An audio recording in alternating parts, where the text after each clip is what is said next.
Stefanos, you weren't too happy after the first round last year. How do you feel this year? Obviously better. I'm happy to be.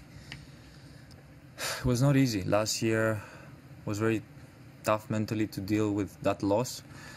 I know Dennis was he's a great player, but I didn't quite, I wouldn't say I played well in that match, but of course, it happens. So, really happy that I managed to play somehow, not maybe play well, but find solutions in the second set. It was very hot, conditions were rough for us to play and compete. But we both served very well, and was just as I actually said in the interview before, the match is gonna be decided in a few points on our serves, maybe tie breaks, which happened. We played 2 sets of tie breaks, and points were very close. Everything was very close. So I'm happy that I stayed calm and stayed aggressive. Didn't think too much of what the score is, and focused more of me being aggressive and making him feel the pressure. Well done. Even if you beat my compatriot, I would like to say that you lost. You never lost your serve. Yeah. And I'm happy with that as well. I'm very happy with that as well. Yeah. I actually thought about it before. Yeah, and then only 2 break points on 2-all in the 4th set. Mm-hmm. So that means that you were always winning quite easily your serve, much more than he did.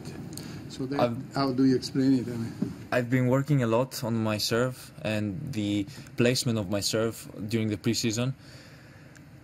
We all know that serve is very important in men's tennis. It's a big weapon, and you gotta use it correct. You have the ball in your hands, so you are in charge. You are in control of what's going to happen when you serve. So, really happy that I've kind of transformed my serve, made it better, smarter. I actually mix it up a lot. There's a lot of variety now in my serve. I try to mix the second as well.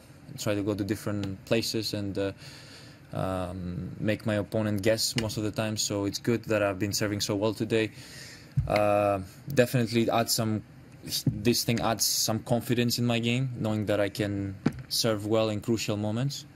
And in general, I would say, really happy and really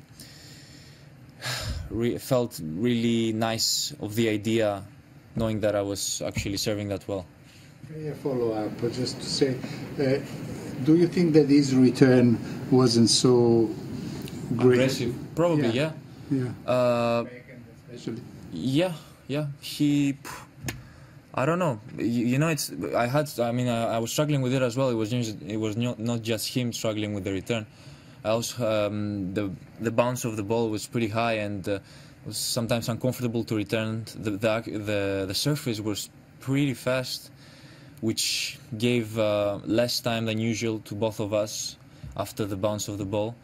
I felt like the serve was going much faster than the week before in Sydney, and we had less time to react on on our return. So I think, I'm pretty sure we're gonna get used to that, playing a bit more and adjusting to the new conditions.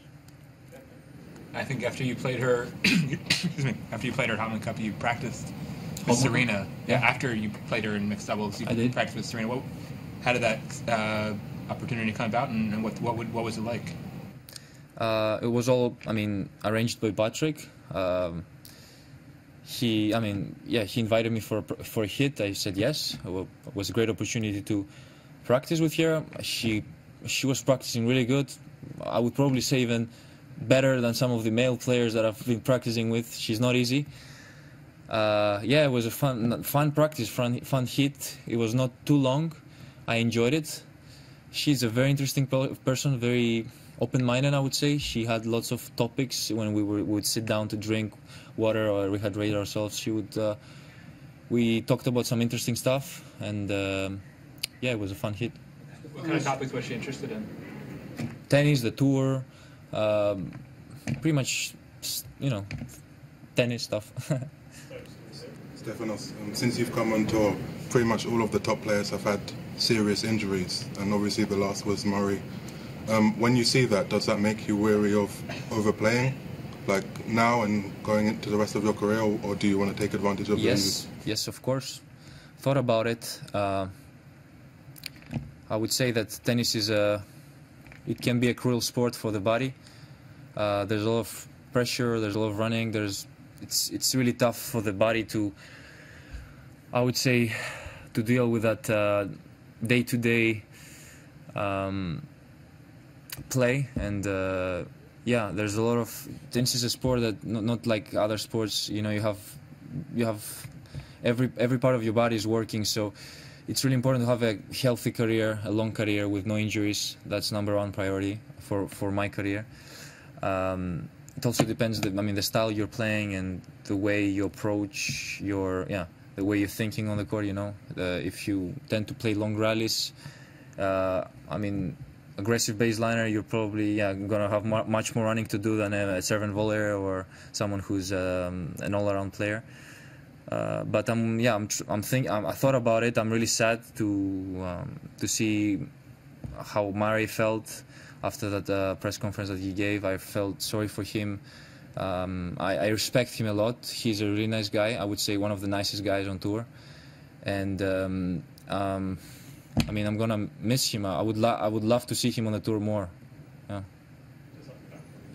Can you talk a bit about the crowd support that you received today? Obviously, big something groups. Unusual. Is that something that you're expecting here in Melbourne with such a large Greek community? And what do you feel about it? Because they then marched over to the Melbourne Arena and were cheering on Sakkari as well. For sure. Haven't been used to that atmosphere in a tennis court. Obviously, last year I played against Shapovalov. Was pretty much the same. But they like noise when they're in the court. They're trying to, give that energy to the player. I love the fans. They're a bit different than the other fans that I had in other tournaments, but I do appreciate how much they care and how much they respect and love what we're doing.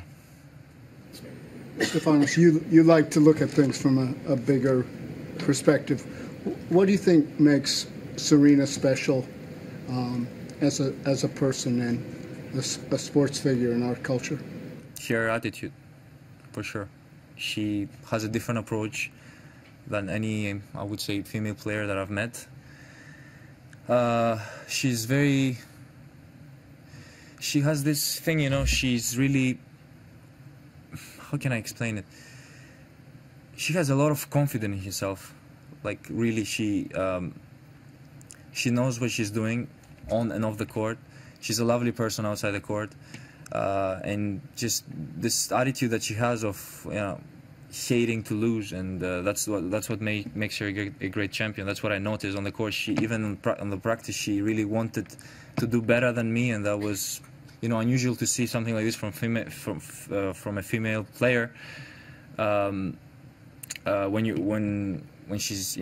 When she's playing against a male player. But I do respect a lot what she did in her career, and she has something different than the other players. Stefanos, there's been a lot of talk about possible changes in the ATP and players not happy with Chris Kermode and the job he's doing as president and wanting a change. I'm just curious what your thoughts are. I know you're relatively new to this tour, but what your thoughts are on that. About what? About Kermode and the job he's doing, and if there needs to be some sort of big change in the ATP. I don't feel like there should be any change. I really like the way the tour operates and its president. He's a lovely guy. He's trying to do the best for our sport, and I do believe that the tour is growing. Things are changing for the good of the players, and it's a slow change. It's going to take a couple of years, but I'm really confident and positive on the outcome at the end. Yeah. Sorry, for the first time in about 40 years, two Italians are in the top 20, yes. Fognini and Cecchinato. I'd like to know if you think that Berrettini has the quality and as a prospect to get to the same area, or more or less, and what are his weaknesses? Did you say after 2000? The first two Italians to be in the top 20? It's first time in 40 years. 40 years. Yes, wow. that we have two in the top 20. 20. I believe Matteo has. Same time. Yeah, yeah. I believe Matteo has the game to be in the top 20. I've played a lot of young guys. His game is big. He has a huge serve, great forehand. His backhand is decent. It's good. I think he should be more aggressive sometimes from his backhand side. But overall, his game is really, you know, he doesn't have really big weaknesses in his game. Big, let's say, I would say holes in his game. He's an all-around player. He comes to the net, likes to come to the net. He's tall. He's strong. He has, I would say, he has the game for a top 20 player. And I've played a lot of them.